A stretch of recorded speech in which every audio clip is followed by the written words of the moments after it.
Hello my dear viewers, আসসালামু আলাইকুম। আশা করি আপনারা সবাই ভালো আছেন। আজকের এই টিউটোরিয়ালে আমরা 2022 সালের ফেব্রুয়ারিতে প্রকাশিত HSC English first paper text বইয়ের ইউনিট 3 লেসন 1 নিয়ে আলোচনা করব। গত টিউটোরিয়ালে আমরা লেসন 1 এর প্রথম অর্ধেক আলোচনা করেছিলাম, অর্থাৎ সাউথ আফ্রিকার ম্যানার্স নিয়ে আলোচনা করেছিলাম এই পর্যন্ত। আজকে তাহলে আমরা বাকি অংশটুকু আলোচনা করব এই টিউটোরিয়ালে।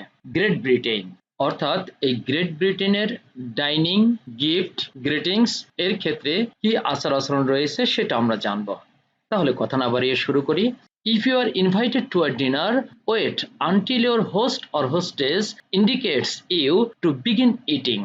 এখানে দেখুন নতুন শব্দের মধ্যে রয়েছে হোস্ট অথবা হোস্টেস। হোস্ট হচ্ছে গৃহকর্তা আর হোস্টেস হচ্ছে গৃহকর্ত্রী। আর এইখানে একটি শব্দ রয়েছে নতুন, দেখুন ইন্ডিকেট। ইন্ডিকেট হলো ভার্ব, এর মানে হচ্ছে নির্দেশ করা বা ইঙ্গিত করা বা দেখানো বা চিহ্নিত করা।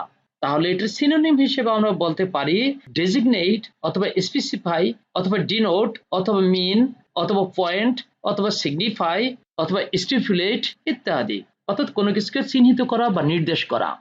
আর এটার অ্যান্টোনিম বা বিপরীতার্থক শব্দ হিসেবে আমরা বলতে পারি কনসিল মানে গোপন করা, মিসলিড ভুল পথে পরিচালিত করা, মিসডিরেক্ট অথবা মিসগাইড অর্থাৎ সঠিকভাবে দিক নির্দেশনা না দিয়ে ভুল ধরনের দিক নির্দেশনা দেওয়া বা ভুল পথে পরিচালিত করা, এটা হচ্ছে অ্যান্টোনিম।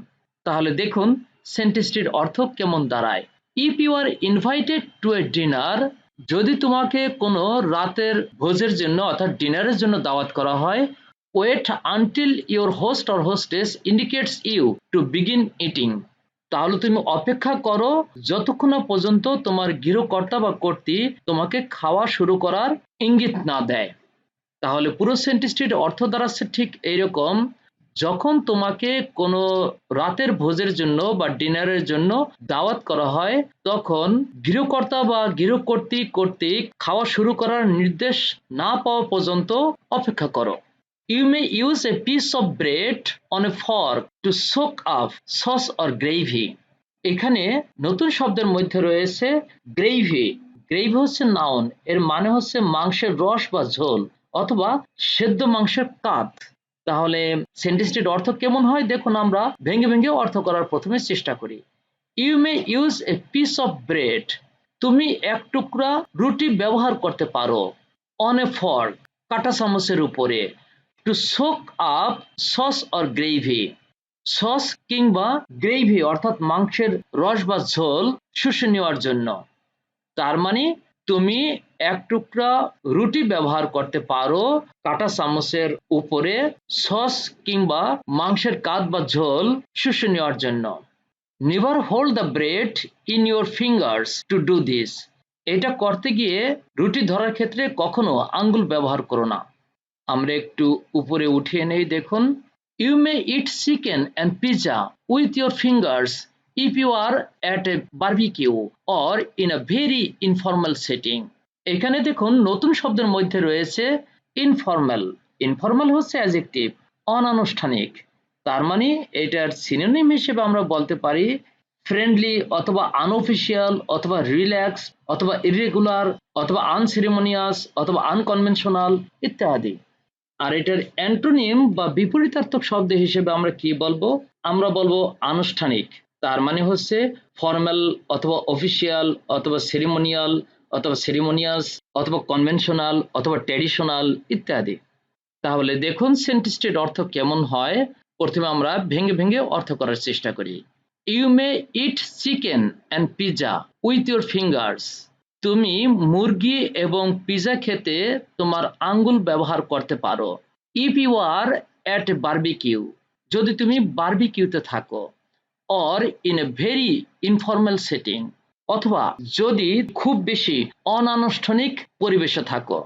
তাহলে এখানে বলা হয়েছে কি, যদি তুমি বারবিকিউতে থাকো কিংবা খুব বেশি অনানুষ্ঠানিক পরিবেশে থাকো, তাহলে তুমি মুরগি এবং পিৎজা খেতে তোমার আঙ্গুল ব্যবহার করতে পারো। Otherwise always use a knife and fork, তা না হলে সর্বদা তুমি ছুরি এবং কাঁটা চামচ ব্যবহার করো। এবার আমরা পরের ধাপে চলে যাই। দেখুন এটা হচ্ছে গিফটের ক্ষেত্রে, অর্থাৎ গিফটের ক্ষেত্রে গ্রেট ব্রিটেন কি ধরনের আচার আচরণ করে সেটা দেখবো আমরা এবার। It is customary to take a small gift for the host if invited to a home. এখানে দেখুন নতুন শব্দের মধ্যে রয়েছে কাস্টমারি। কাস্টমারি হচ্ছে গতানুগতিক, এটা হচ্ছে অ্যাডজেক্টিভ। তার মানে এটার সিনোনিম হিসেবে আমরা বলতে পারি কনভেনশনাল অথবা কারেন্ট অথবা ট্রেডিশনাল অথবা রিচুয়াল অথবা ইউজুয়াল ইত্যাদি, মানে গতানুগতিক অথবা স্বাভাবিক এই অর্থে। আর এটার অ্যান্টোনিম অথবা বিপরীতার্থক শব্দ হিসেবে আমরা কি ব্যবহার করব? আমরা ব্যবহার করব নন স্ট্যান্ডার্ড অথবা আনকনভেনশনাল অথবা আনপপুলার অথবা অ্যাবনর্মাল অথবা আনইউজুয়াল ইত্যাদি। তাহলে দেখুন সেন্টেন্সটির অর্থ কি? It is customary to take a small gift for the host if invited to a home. যদি কারো বাসা বাড়িতে দাওয়াত করা হয় তাহলে গৃহকর্তার জন্য ছোট্ট একটি উপহার দেওয়ার রেওয়াজ প্রচলিত রয়েছে বা রেওয়াজ আছে। This is usually flowers or chocolates. এটা সাধারণত হয় ফুল কিংবা chocolate. Some people may send flowers in advance of a dinner party, but it is equally acceptable to take them on the day. দেখুন সেন্টেন্সটির অর্থ কেমন? কিছু লোক ডিনার পার্টির আগেই ফুল পাঠাতে পারে, but it is equally acceptable to take them on the day. তবে ওই অনুষ্ঠানের দিনেই ওটা সাধারণত গ্রহণ করা হয়। তাহলে কি বলা হলো এখানে? কিছু লোক ডিনার পার্টির আগেই ফুল পাঠাতে পারে, তবে সেটা ওই অনুষ্ঠানের দিনেই তা গ্রহণ করা হয়।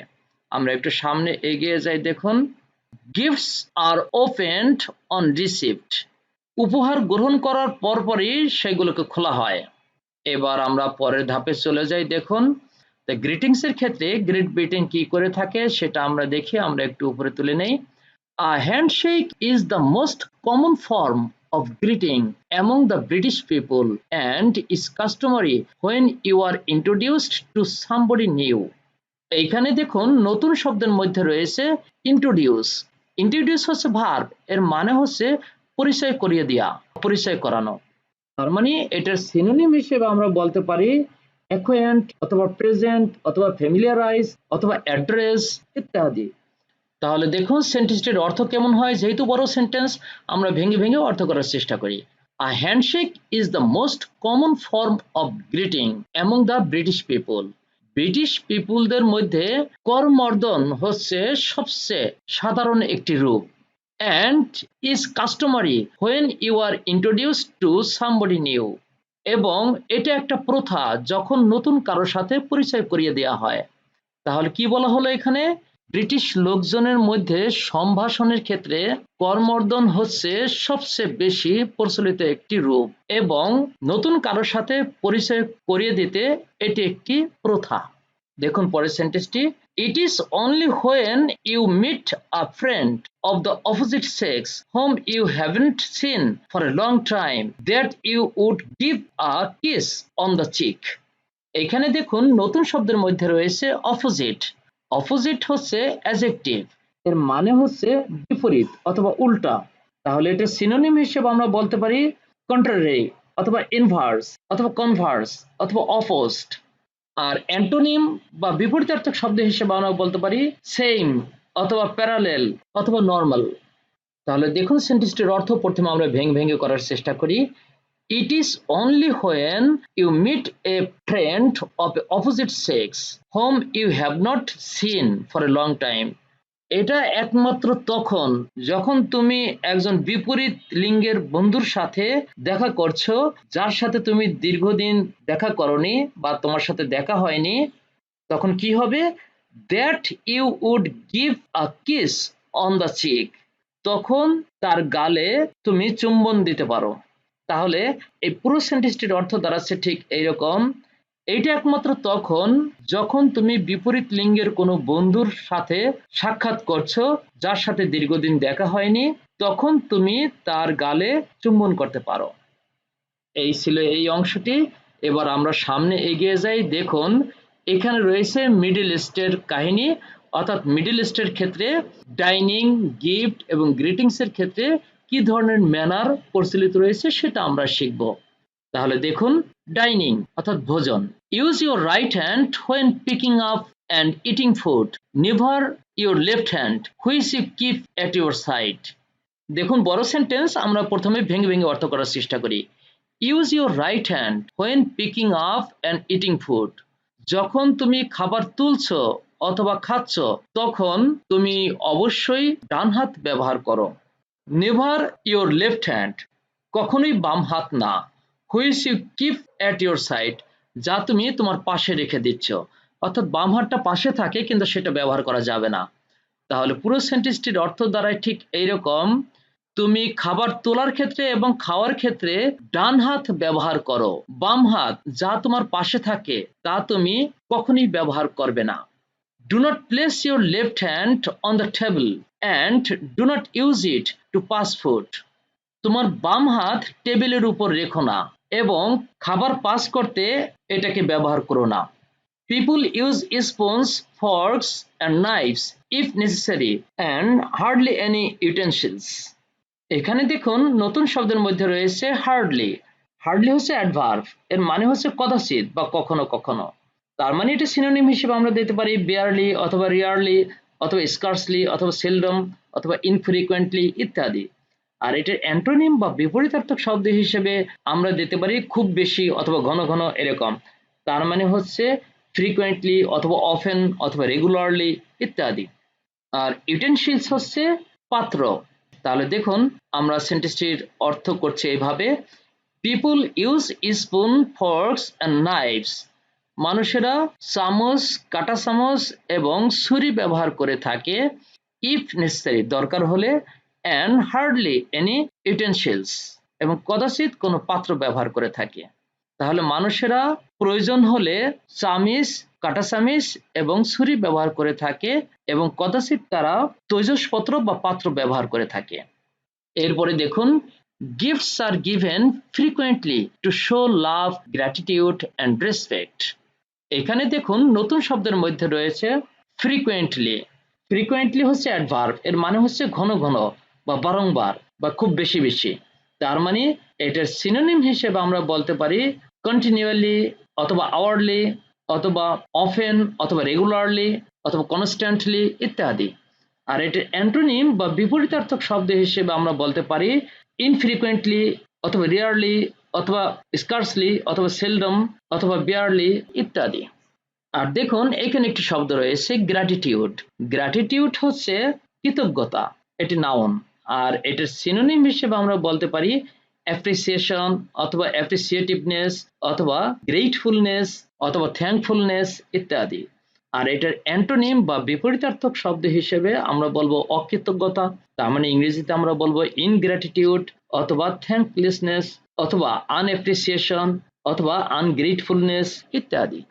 তাহলে দেখুন সেন্টেন্সটির অর্থ কেমন দাঁড়ায়, gifts are given frequently to show love, gratitude and respect. ভালোবাসা, কৃতজ্ঞতা এবং সম্মান দেখানোর জন্য প্রায় উপহার দেয়া হয়ে থাকে।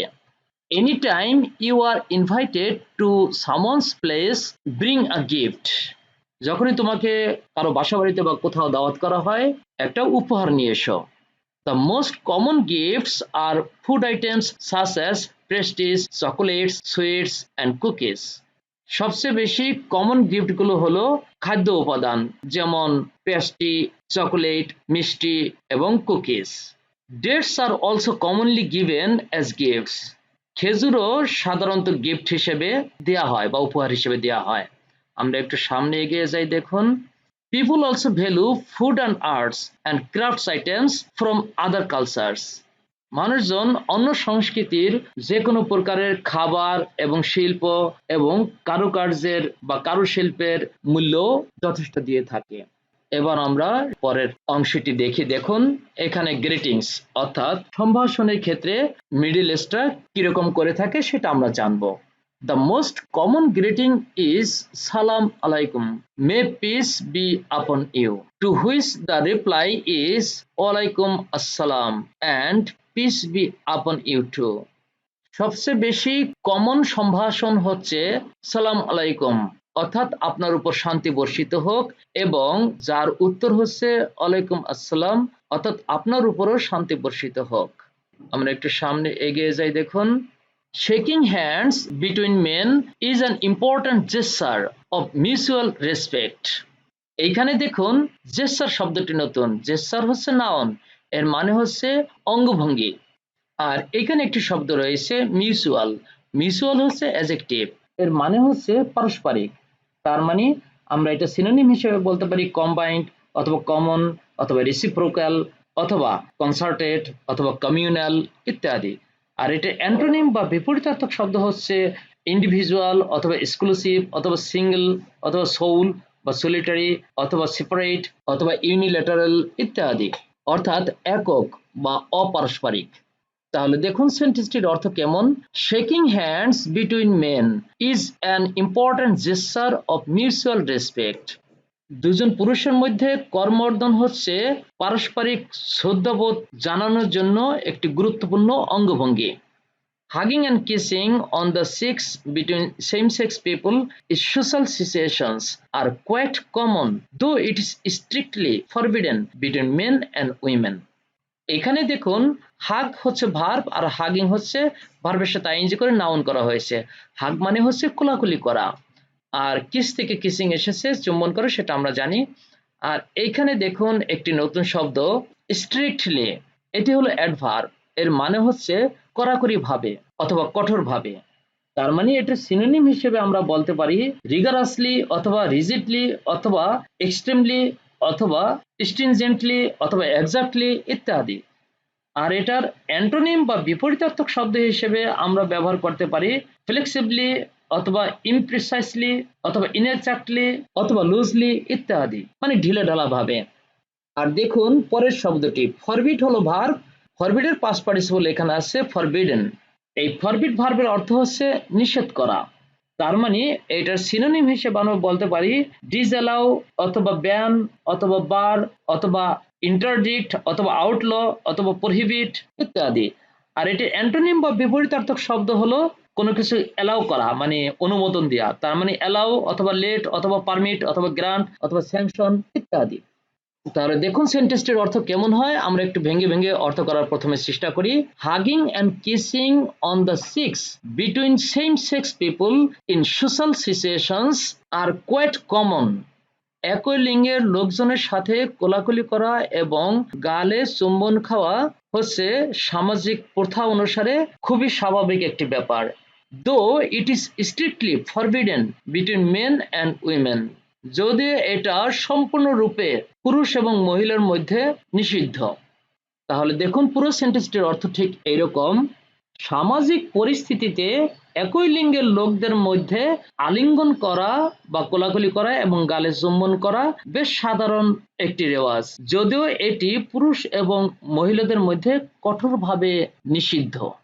আজকে এই পর্যন্তই, পরবর্তী টিউটোরিয়াল দেখার আমন্ত্রণ রইল। সে পর্যন্ত সবাই ভালো থাকবেন, সুস্থ থাকবেন। আল্লাহ হাফেজ।